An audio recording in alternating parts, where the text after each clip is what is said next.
ले जाने को मजबूर है। लाश उठा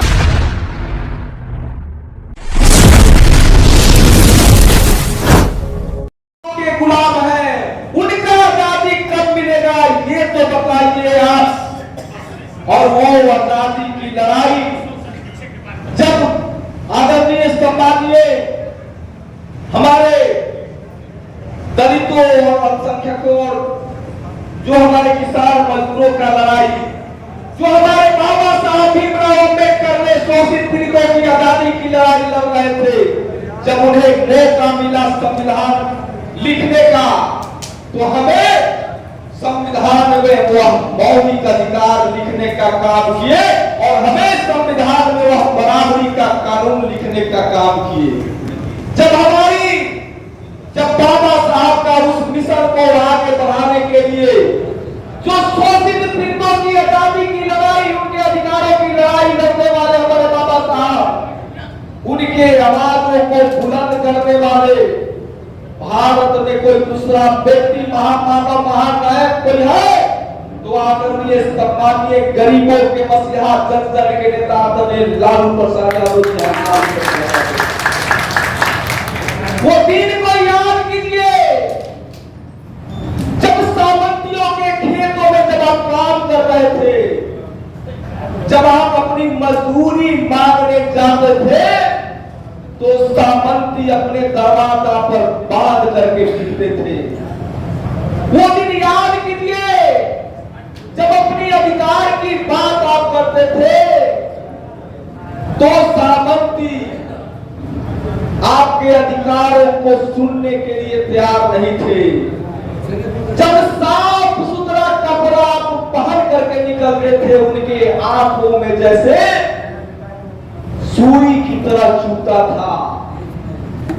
अरे हम ही लोगों में से एक थे हमारे आदरणीय लालू जी, और हम ही लोगों में से निकल करके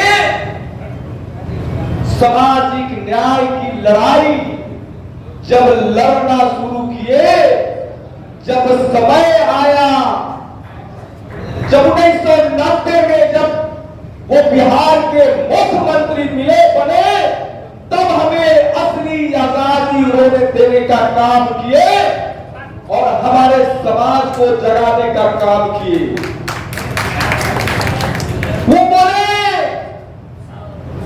कि तुम्हें आजादी है बोलने का, तुम्हें आजादी है अपने अधिकारों को रखने के लिए, आपको आजादी है, आप जाइए ब्लॉक में, जाइए अंचल में, जाइए जिला में, जाइए थाना में, क्योंकि ये सरकार जो है जनता की सरकार बनी है और जनता के वोट से बनी है, तो ये आम जनता के लिए, गरीबों के लिए, शोषितों के लिए, पीड़ितों के लिए काम करेगी।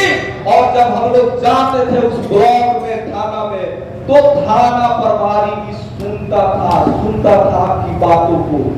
और उससे पहले क्या होता था, जब आप और हम लड़ते थे तो किसी का हिम्मत नहीं करता था कि जा करके थाना में दरोगा के सामने अपनी बात को रखते थे। तब हम लोग कहां जाते थे, उस समंती लोगों के पास में जाते थे और अपनी बात को हम लोग रखते थे। और वो लोग क्या करते थे कि जा करके दरोगा में कभी किसी का खीस रहता था, उसके खेतों में आप काम करने से मना कर दिए होंगे, उनकी कोई बात नहीं माने होंगे, तो दरोगा को कहता था कि बराबर बहुबा हल्ला के बेटवा कभी 10 लाठी कस के दी कि अगर मन सीधा हो जाए। आप अपनी फरियाद को लेकर गए समंती के पास और वो आपको सजा दिलवाने के लिए कहा दरोगा को कि 10 लाठी मारिए उसको, बराबर करो होगा।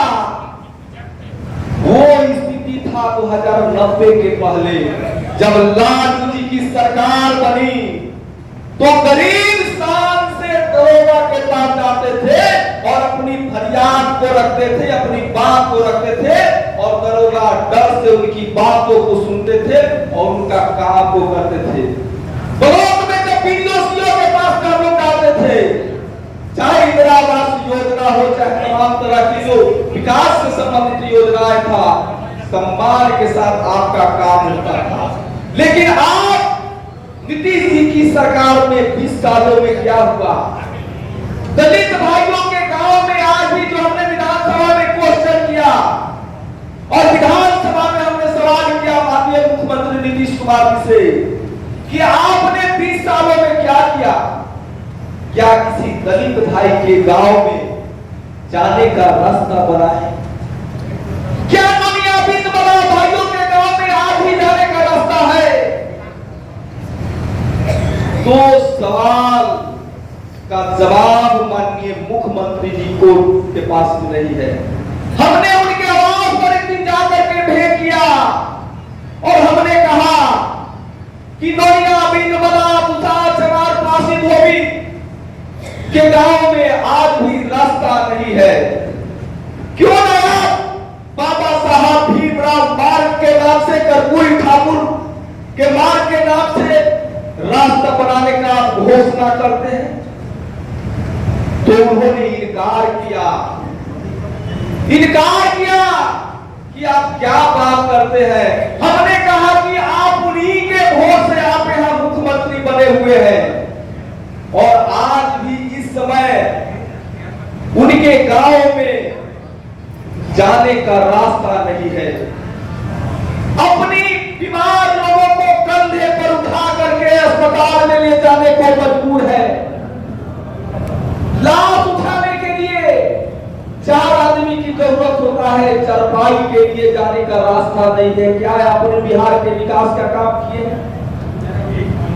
लोगों को भ्रम में डाल करके कि आपके लिए काम हम कर रहे हैं, लेकिन ये वर्तमान की सरकार आपके लिए कुछ नहीं कर रही है। लालू जी जब बिहार के मुख्यमंत्री बने तो आप मोनिया बींद बला भाइयों के लिए वो तालाब आहर पाइन पोखर को फ्री करने का काम किए।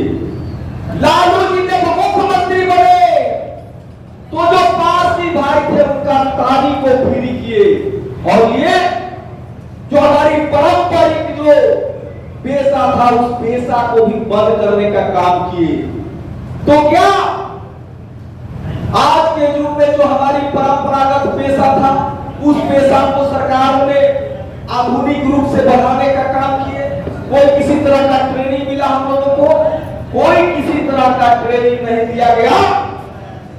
अति पिछड़ा के नाम पर, दलित महादलित के नाम पर वोट ठगने का काम किए, वोट ठगने का काम किए। आज आपको जानकारी के लिए मैं बता देता हूं कि 2016 से क्लास 4th ग्रेड के बहाली बंद है। क्यों बंद है भाई? क्लास 3 का बहाली हो रहा है, क्लास 2 का बहाली हो रहा है, क्लास 1 का बहाली हो रहा है, लेकिन क्लास 3 का बहाली, क्लास 4 का बहाली नहीं हो रहा है। कारण कि क्लास 4 में गरीब परिवार के लोग काम करते हैं। जो थोड़ा सा रुक जाइए आप। गरीब परिवार के लोग काम करते हैं, दलित अति पिछड़ा वर्ग के लोग काम करते हैं, जो कि झाड़ू बहाने का काम, मेस्तर का काम, दरबार का काम, माली का काम, चौकीदार का काम, ये तो कौन करते हैं? ये अति पिछड़ा गरीब वर्ग के लोग काम करते हैं। लेकिन ये काम जो है सरकारी बहाली बंद है, आउटसोर्सिंग के माध्यम से ये काम कर रहे हैं। आउटसोर्सिंग का काम किनको मिल रहा है?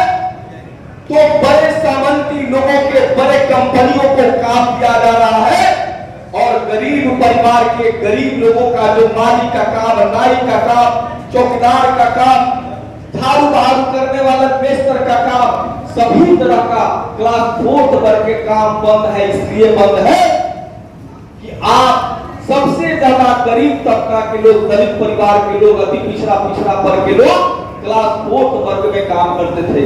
लेकिन वो दिन देखिए जब लालू जी चौकीदार को सरकारी क्लास 4th ग्रेड के नौकरी देने का काम किए, करने का काम किए, और जब रेल मिनिस्टर बने तो हमारे बोझ को उठाने वाले कूली भाइयों को भी क्लास 4th वर्ग में नौकरी देने का काम किए। तो लालू जी सही में समाजवाद और सामाजिक न्याय के कूड़ेदार हैं, सिपाही हैं। इसलिए मैं कहता हूं कि हम लोग अलग अलग जो बिखरे हुए हैं, अलग अलग तरीका से हम लोग जो सोचते हैं, जो हमारे दादू जी जो